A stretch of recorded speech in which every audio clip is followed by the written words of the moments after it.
சொல்லுங்க மேடம். நான் என்ன சொல்றது, நீங்க தான் சொல்லணும். நான் சொன்ன ஐடியாவை இம்ப்ளிமெண்ட் பண்ணீங்களா? அது எப்படி பண்ணாம இருப்பேன் மேடம்? நீங்க சோஷியல் நெட்வொர்க்கை பார்க்கலையா? நீங்க சொன்ன மாதிரி சில பல பேஷண்ட்ஸ்களோட ட்ரிப்ஸையும் ஆக்சிஜன் ஒயரையும் கட் பண்ணிட்டேன்.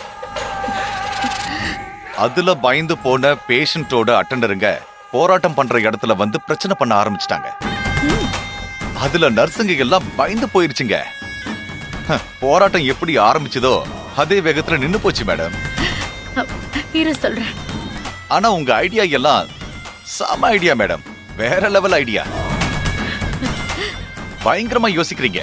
உங்ககிட்ட தான் நான் நிறைய கத்துக்கணும் மேடம். இருக்கட்டும், என்ன ரொம்ப புகழாதீங்க. இதெல்லாம் ஒரு பக்கம் இருந்தாலும் என் புள்ள எழில அந்த கையில் பாத்திரவே கூடாது. அது மட்டும் தான் என் மைண்ட்ல ஓடிக்கிட்டே இருக்கு. இப்ப வரைக்கும் உங்க பையன் சேஃபா தான் இருக்காரு மேடம். அந்த வார்டுக்குள்ள கையல் போறாளா இல்லையான்னு நான் இங்க இருந்து மறைஞ்சு பாத்துக்கிட்டு தான் இருக்கேன். ஆனா என்ன, இன்னும் ஒரு மாசம் இந்த ஹாஸ்பிட்டல்ல வேலை செய்யறதுக்கான பர்மிஷனை அந்த செவிலியர் சங்க தலைவி நிர்மலான்னு ஒரு லேடி வாங்கி கொடுத்திருக்காங்க. அதுக்குள்ள இவள வேற ஏதாவது ஒண்ணு பண்ணி உடனே இந்த ஹாஸ்பிட்டலை விட்டு வெளியே அனுப்பிடணும் மேடம். இல்லனா நீங்க பயந்த மாதிரியே உங்க புள்ள எழில அந்த கையல் பார்த்தாலும் பாத்துருவான். என்ன சொல்றீங்க கௌதம்? இன்னும் ஒரு மாசம் அவங்க வேலை செய்ய பெர்மிஷன் கொடுத்திருக்காங்களா? ஆமா மேடம். நீங்க லைவ்ல பாத்திருந்தீங்கன்னா உங்களுக்கு தெரிஞ்சிருக்கும். கையல் கெட்டவங்கிறதுக்கு ப்ரூஃப் இருக்கா? அந்த செவிலியர் சங்க தலைவி லா பாயிண்ட்லாம் பேசி அந்த ஹாஸ்பிட்டல் டீனோட மைண்ட மாத்திருச்சு. அவரு ஒரு மாசத்துல நீ எந்த தப்பும் பண்ணலன்னு நிரூபிக்கலனா உன்னை வேலையை விட்டு நிறுத்திடுவேன்னு அந்த டீன் சொன்னாரு. அத நான் பார்த்தேன். நான் எது நடக்க கூடாதுன்னு நினைச்சனோ அது நடந்துருச்சு. மேடம், அப்படின்னா உங்க பையனை இமிடியேட்டா வேற ஹாஸ்பிட்டலுக்கு ஷிஃப்ட் பண்ணலாமா? அத பத்தி நாம அப்புறமா யோசிப்போம். இப்போ உடனடியா கையில அங்க இருந்து வெளியேறதுக்கு நான் ஒரு ஐடியா தரேன் மேடம். அதெல்லாம் ஒண்ணு வேண்டாம். ஏன் மேடம்? அதுக்கு நான் ஏற்பாடு பண்ணிட்டேன். அப்படியா? ஆமா, அந்த கையல் அவ வீட்டை நோக்கி ஓடுறதுக்கு வேற ஒரு விஷயத்தை ஒர்க் அவுட் பண்ணிட்டேன். என்ன பண்ணீங்க மேடம்? கையல் குடும்பம் ஒரு தப்பான குடும்பம். இந்த குடும்பம் இந்த தெருவுலயே, ஏன் இந்த ஊர்லயே இருக்க கூடாதுன்னு சொல்லி மக்கள் நல அமைப்பு மாதிரி ஒரு அமைப்புல இருந்து ஆளுங்க வந்த மாதிரி 4 ரவுடி பசங்களை உள்ள இறக்கிட்டேன். இந்நேரம் அவங்க வீட்டை அடிச்சு துவம்சம் பண்ணிருப்பாங்க.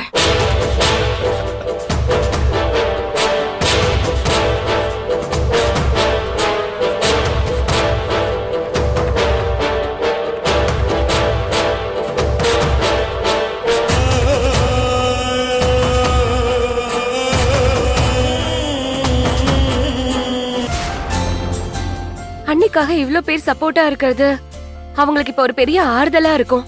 நம்பிக்கையோட இருப்போம். நிச்சயமா நல்லதே நடக்கும்.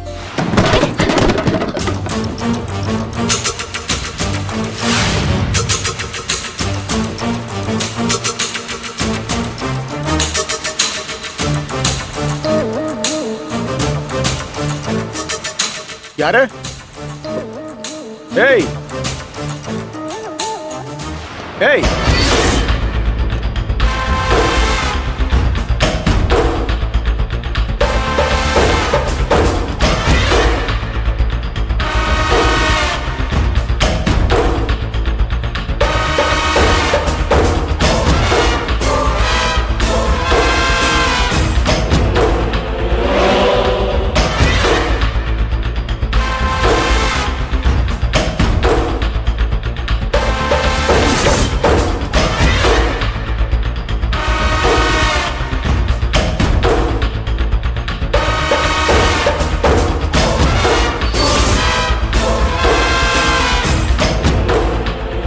யாரா நீங்க?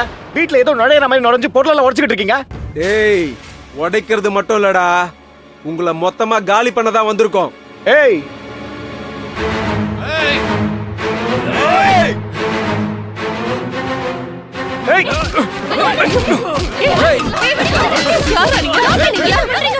என்ன பண்றீங்க?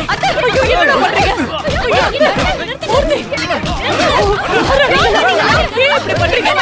தம்பி